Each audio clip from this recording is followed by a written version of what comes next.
Alright, so multiplication strategies.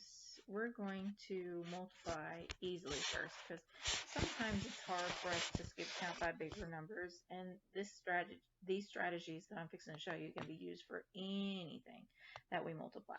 So the first thing that we're going to do is pick our problem. So we're going to multiply 4 times 3 equals 12. And I know that that equals 12 because I know my multiplication value. But the important thing in the multiplication is our time symbol. The time symbol actually stands for groups of. And then the 4 and the 3 are your two factors, and then 12 is your product. Alright, so let's get going with the first strategy. The first strategy that I'm going to show you is skip counting. So I'm going to take 4, and I'm actually going to skip count by 4s 3 times. So I'm going to take 4. My next number that I would skip count by would be upped by 4. So 4 plus 4 equals 8. So 4, 8, and then I do it one more time because our second factor was 3. And then we take 8 and 4, and it's 12. So that's the first way.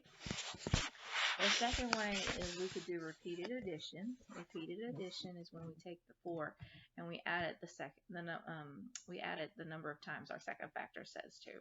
So I would take 4 and I would add that 3 times. So if I take 4 and I add 4 and 4 together, that would be 8.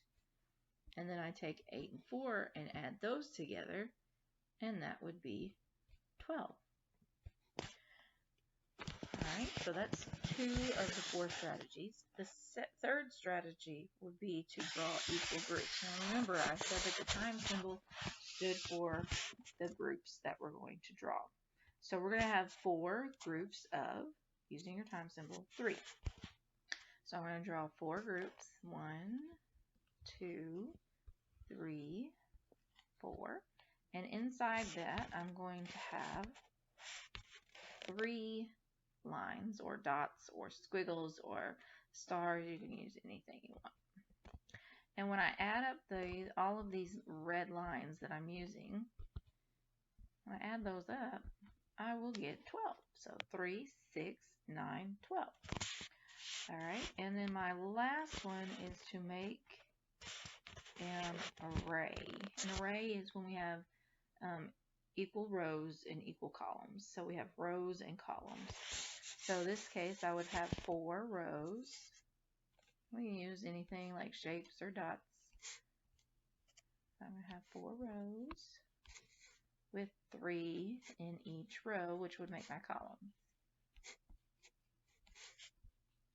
So there's 4 strategies that you can use to help you multiply.